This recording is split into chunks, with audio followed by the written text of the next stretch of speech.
Failure ना boring होता है, जेन्युइनली बोल रहा हूँ, फेलियर बोरिंग होता है, राइट। वो मायूस सी शक्ल होती है, उसकी अच्छी गाड़ी भी नहीं होती, अच्छा घर भी नहीं होता, फैंसी भी नहीं होता वो, ठीक है। तो एंड लोगों को यही देखना है, वो सक्सेस जब लोग देखते हैं उनको तो सक्सेस का आउटकम देखना है ना, सक्सेस का हार्ड वर्क थोड़ा देखना है। कई बार सक्सेस में ज्यादा पेन होता है देन फेलियर, राइट। बट लोग तब भी उसी से अट्रैक्ट होंगे। तो बट वो ह्यूमन नेचर है यार, मतलब and it is good also ना। आपको एस्पिरेशनल चीजें देखनी है, आपको धर्मात्मा नहीं बनना कि नहीं जो फेल हो गया मैं उसको स्टडी करूंगा, मैं देखूंगा क्या गलत हो गया। लोग वही बोलते हैं जो चल रहा है, जो सक्सेसफुल हुआ उसको देखो, वहां से सीखो, right. And I genuinely tell you, failure teaches you nothing. वो ना बहुत लोग ज्ञान देते हैं, मैं फेल हो गया बट मैंने बहुत कुछ सीख लिया। अब 1 घंटा सीख लिया तूने। मतलब in my phases of failure I have learned nothing, zero, right.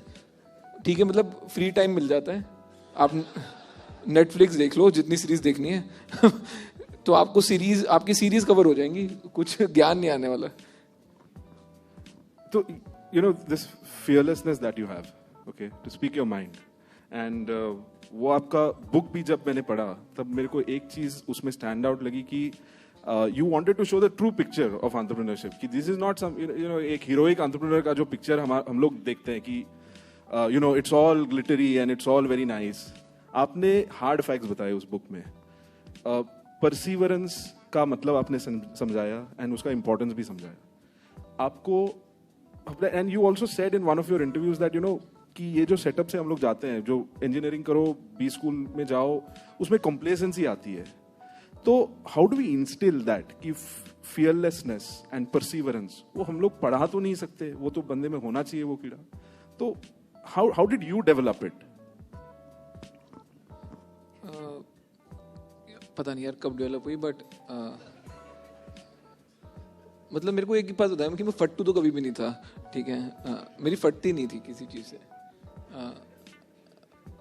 But the thing is आप इंडिया में ना मोस्टली एजुकेटेड लोग मिडिल क्लास बैकग्राउंड से आते हैं। वो लोअर मिडिल क्लास होंगे, अपर मिडिल क्लास होंगे, वो आप डिफाइन करते रहो अपनी डेफिनेशन से, बट मोस्ट लोग मिडिल क्लास बैकग्राउंड से आते हैं, ठीक है। और education is their passport to a better life, ठीक है। तो ना पर मिडिल क्लास ना एक बैंड में खेलता है, वो इतनी मेहनत करना चाहता है कि वो अपर मिडिल क्लास रहे, ठीक है, बट इतना रिस्क नहीं लेना चाहता कि वो मिडिल क्लास से नीचे चला जाए, ठीक है। तो उसकी एक बैंड है, एक सिंपल चीज होती है ना, रिस्क रिवॉर्ड। आपने बोला भाई जितना रिस्क लोगे उतना रिवॉर्ड मिलेगा, सबको पता है। सारी मतलब what is beta in the market, that's what beta in the market is, right. How much risk are you taking and उसके हिसाब से रिवॉर्ड मिलेगा। बट एजुकेशन सिस्टम क्या सिखा रहा है कि बहुत रिस्क मत लो, ठीक है भाई, मत लो रिस्क, फिर रिवॉर्ड भी उतना ही कैप हो गया ना। If there is floor there is ceiling, if there is no floor then there is no ceiling, ठीक है। तो कहीं पे एजुकेशन सिस्टम ही आपको फट्टू बना रहा है। एंड दूसरा क्या है कि एजुकेशन भी महंगी होती जा रही है। तो अब अगर आप पहले के जमाने के देखो, लाइक माय फादर, उन्होंने पूरी एजुकेशन में इंक्लूडिंग सीए इतने पैसे खर्चे होंगे जितने मैंने स्कूल में खर्च दिए होंगे, या स्कूल मतलब 5वीं क्लास तक खर्च दिए होंगे, ठीक है। मैंने पूरी एजुकेशन में इतने पैसे खर्चे जितना मेरा बेटा अब 1 क्लास में खर्च देता है, ठीक है। तो आपकी इन्वेस्टमेंट इन एजुकेशन बढ़ती जा रही है, और क्योंकि आपकी इन्वेस्टमेंट इन एजुकेशन बढ़ती जा रही है तो आपको ये लगता है यार कि अब तो ये रिकवर करनी पड़ेगी, ठीक है। तो पहले मेरे को लगता है पुराने जमाने में लोग ना ज्यादा फेयरलेस थे। उनको था ठीक है यार, मैं सरकारी स्कूल गया, सरकारी कॉलेज गया, मैंने डीयू की फीस दी कितनी, 10-15 हज़ार रुपए, आज की डेट में भी इतनी है शायद। तो जब आपका एजुकेशन में इन्वेस्टमेंट कम होता है ना, आप में फियरलेसनेस आ जाती है। मेरे को रिटर्न बना के नहीं देना, मेरा कुछ अंदर घुसा ही नहीं हुआ एज एन इन्वेस्टमेंट कि मेरे को अभी इमीडिएटली रिटर्न बनाना है। I think somewhere too much emphasis on the education, too much investment into education is making us fearful कि अगर मैंने ये रिकवर नहीं करा तो क्या होगा, ठीक है, और मेरे को कितने साल लग जाएंगे एजुकेशन को पैसे रिकवर करने में। थैंकफुली मैं जस्ट उस बैच में निकला था जब मेरी IIM की 2 साल की फीस 2 लाख रुपए थी शायद, 2 या 2.5 लाख ऐसी कुछ थी, ठीक है। एंड वो भी मैंने अपनी स्कॉलरशिप से कमा के फ्रांस से दे दी थी पूरी, तो मेरे पैसे नहीं लगे थे एजुकेशन में। ठीक है, तो इसलिए मेरी फटती नहीं है। मेरे को लगता है ठीक है यार, IIT IIM कर लिया, बट पैसे तो कुछ लगे नहीं, तो फ्री का करा है। अब फ्री का करा तो मैं अपसाइड पे खेलूंगा ना, तो या। You went to IIM Ahmedabad, right? The cream, de la cream as they call it in India. आपके entrepreneurial journey में, मतलब I get your point from where you're coming towards what is being taught in B school. But IIM Ahmedabad में आपने क्या सीखा जो आपको entrepreneurial journey में काम आया? And because I'm asking this question very candidly because see we also need to evolve. So what's your thought on that?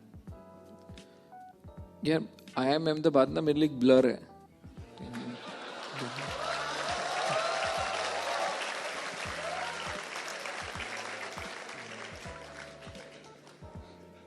पर मैंने IIM से बहुत कुछ सीख लिया। जैसे मेरे को पता लग गया साले सबको नौकरी करनी है, ठीक है, तो इन सबको सालों को मैं ही नौकरी पे रखूंगा।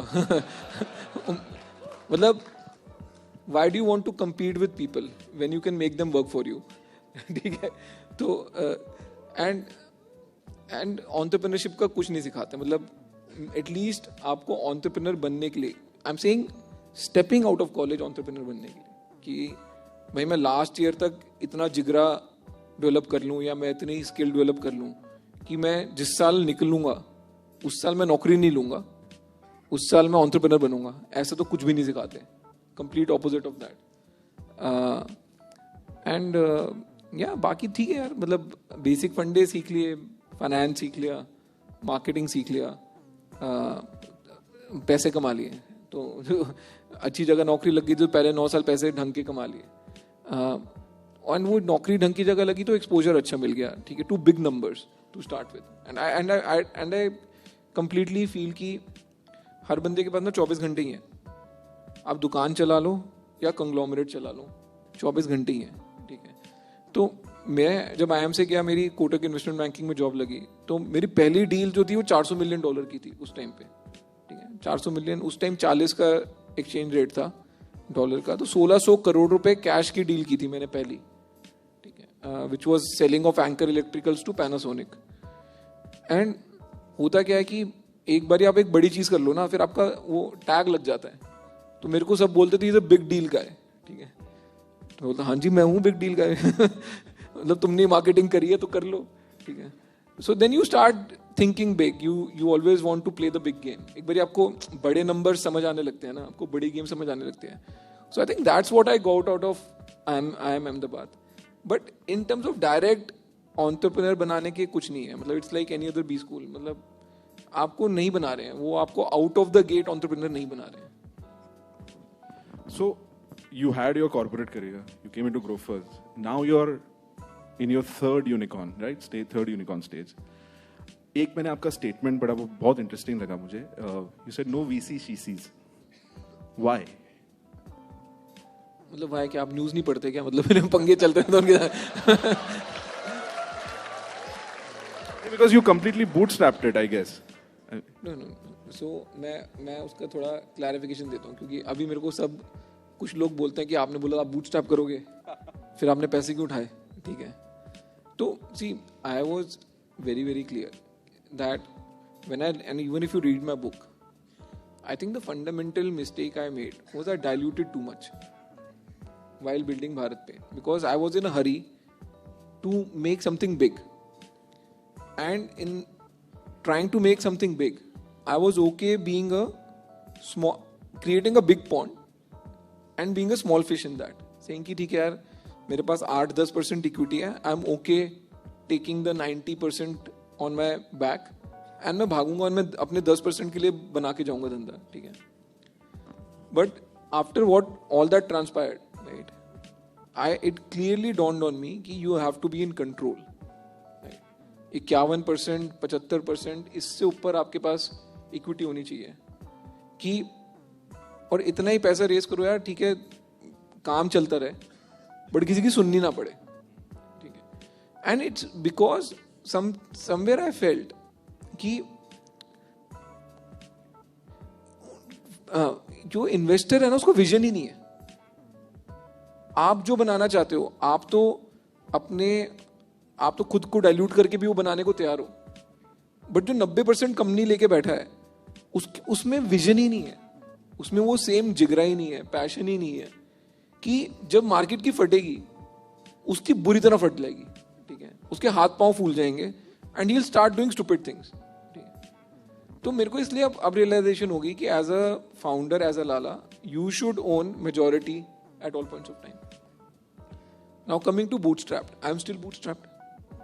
ठीक है, मेरा प्रोडक्ट रेडी है, मेरी कंपनी रेडी है, मेरी टीम रेडी है, मैंने एक पैसा बाहर का नहीं खर्चा. ठीक है, हाँ जो करने वाला हूं वो ड्रास्टिक है, उसकी टाइमिंग के लिए it is very important for me to spend money now. Right, doesn't mean I am not going to make it profitable, it is going to be profitable. Right, पैसा मैंने जो अभी उठाया है बहुत छोटा उठाया है. ठीक है, लिटरली फ्रेंड्स एंड फैमिली से उठाया है. ठीक है, एंड सिर्फ अपने कॉन्फिडेंस के लिए उठाया है, क्योंकि मैं जो पंगा ले रहा हूं वहां पे लोगों के पास बिलियंस ऑफ डॉलर्स हैं. ठीक है, तो मैं बिलियंस ऑफ डॉलर्स नहीं उठा रहा या मिलियंस ऑफ डॉलर्स भी नहीं उठा रहा. हाँ, बट इतना उठा रहा हूं कि पंगा लूं तो ढंग से लूं, क्रेडिबल पंगा लूं. राइट, सो या I have just raised absolutely appropriate amount of capital. It's friends and family capital. No VC there. ठीक है, प्रेस वालों को जो छापने दो, बेवकूफ है एक नंबर के. उन्होंने स्पेलिंग भी गलत लिखी आधी चीजों की. ठीक है, और मैं सोचता रहता हूँ यार प्रेस वालों को एक काम है, कंट्रोल सी कंट्रोल वी, वो तो ढंग से कर लो. वो भी ना होता उनसे. तो या that and I still believe कि I don't want to dilute more. I still own 80% of my company. I think, if I ask most of these people what do they binge on, one thing they would say is Shark Tank. And you're one of their favorites, clear favorites. I think the reception that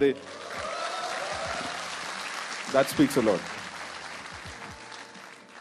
Or one question that they wanted me to ask, the E-Cell, was that, what is that one thing? एक वो क्या चीज है जो आप pitch में मतलब बहुत एसेंशियल मानते हो कि that one thing is very important in your pitch? वो क्या है?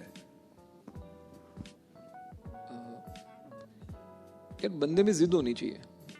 ठीक है, मतलब आप ना जो बड़ा एंटरप्रेन्योर बनेगा ना वो बाय डेफिनेशन थोड़ा संकित होएगा, क्योंकि उसको मार्केट में वो दिख रहा है जो किसी और को नहीं दिख रहा है. और मार्केट में सब बोल रहे हैं यार तू बेवकूफ है, तू ये क्यों कर रहा है. ठीक है, बट उस बंदे में जिद होनी चाहिए कि नहीं यार मेरे को क्लियरली दिख रहा है मैं क्या बना रहा हूं और ये चलेगा. चाहे आपको आपके फ्रेंड्स एंड फैमिली डिस्करेज करें, चाहे आपको इन्वेस्टर नकार दे कि ये बकवास है, या 10 लोग बोलते हैं, आप में वो जिद होनी बहुत जरूरी है. तो मैं तो जिद ही देखता हूँ फाउंडर में. बाकी धंधा तो ठीक है यार, मतलब आप पहला प्रोडक्ट क्या निकालते हो, 6 महीने बाद प्रोडक्ट क्या होता है, उसके 6 महीने बाद प्रोडक्ट क्या होता है, आपको खुद ही याद नहीं रहता, इतनी शक्ल बदलता है बिजनेस. बट अगर आप में जिद है कि नहीं मेरे को सक्सेसफुल होना और मेरे को चलाना ही है, तो आप मार्केट के साथ मार्केट का फीडबैक लेके चेंज भी कर लोगे अपने आप को immediately. So for me it is always the founder. एक चीज आपने और बुक में लिखी है जो बहुत इंटरेस्टिंग है कि स्ट्रेंथ्स एंड वीकनेसेस खुद के जानना बहुत जरूरी है. आई समटाइम्स फील कि मैं खुद भी और बहुत सारे स्टूडेंट्स भी sometimes we are in denial about our weaknesses. We don't want to accept that. How do we go about that? Because that is clearly not going to help us become the better versions, right? And what is required for a successful startup. What would you say to that? Again, वो भी societal है यार. मतलब आप अगर society में देखो, अगर कोई बंदा बोलते हैं यार मेरे से ये काम नहीं हो रहा, मेरे को नहीं आता, आपकी उसकी क्या परसेप्शन होती है? आप ये बोलते हो फुद्दू है यार ये. ठीक है, इसको ये काम नहीं आता. ठीक है, तो सोसाइटी में एक्सेप्टेंस ही कम है ना कि अगर कोई ऑनेस्ट है अपनी पोजीशन को लेके कि ठीक है मेरे को ये काम आता है ये नहीं आता. ठीक है, तो लोग उसमें कमियां निकालने लगते हैं rather than appreciate the fact कि हाँ ठीक है ऑनेस्टली बोल रहा है यार इसकी क्या स्किल है और क्या नहीं है. एंड पूरे एजुकेशन सिस्टम में वही सिखाया जाता है बॉस कि अपने आप को अपसेल करो, अपने आप को एक्सपोज मत करो, अगर तुम्हारी कोई वीकनेस भी है तो चुप होके बैठ जाओ, which may be works if you just want to float but if you want to really excel and fight with the market, market से ज्यादा ऑनेस्ट कोई चीज ही नहीं है. आपके प्रोडक्ट में दम है या नहीं है वो कस्टमर बताएगा. कस्टमर को कुछ नहीं फर्क पड़ता आप कहाँ से आए हो, आपने क्या पढ़ाई करी है, किसका पैसा लगा हुआ है, आप कितना percentage of the company own करते हो. कस्टमर को घंटा कुछ लेना देना नहीं है. कोक प्रोडक्ट है, मैं पीता हूँ, मेरे को अच्छी लगती है, that is the fact of life. ठीक है, तो कस्टमर को सिर्फ प्रोडक्ट से वैल्यू लेनी है एंड कस्टमर आपको बहुत ऑनेस्ट फीडबैक देगा. अगर आपको ये बात समझ आ गई ना, then you will start being honest to yourself. So for being a great entrepreneur you have to be absolutely honest with yourself. मतलब खुद से मक्कारी कहीं नहीं लेके जाने वाली, क्योंकि आपको पैसा कस्टमर से कमाना है. खुद को तो तनख्वाह नहीं देने वाले आप, कोई और भी आपको तनख्वाह नहीं देने वाला. सो दैट्स माई व्यू कि अगर आपको जेन्युइनली बहुत अच्छा एंटरप्रेन्योर बनना है, आपको ब्रूटली ऑनेस्ट होना पड़ेगा. नॉट सेइंग कि सेल्फ डेप्रिकेटिंग हो जाओ, खुद का मजाक मत उड़ाओ, राइट. बट एटलीस्ट जब खुद से बात कर रहे हो, जब आप एक शांति में बैठे हो, you are speaking to yourself, तब अपनी जो इनर वॉइस आ रही है ना, जो तुमको बता रही है यार ये नहीं हो रहा है, या यहाँ पे फंस रहा है, या मजा नहीं आ रहा,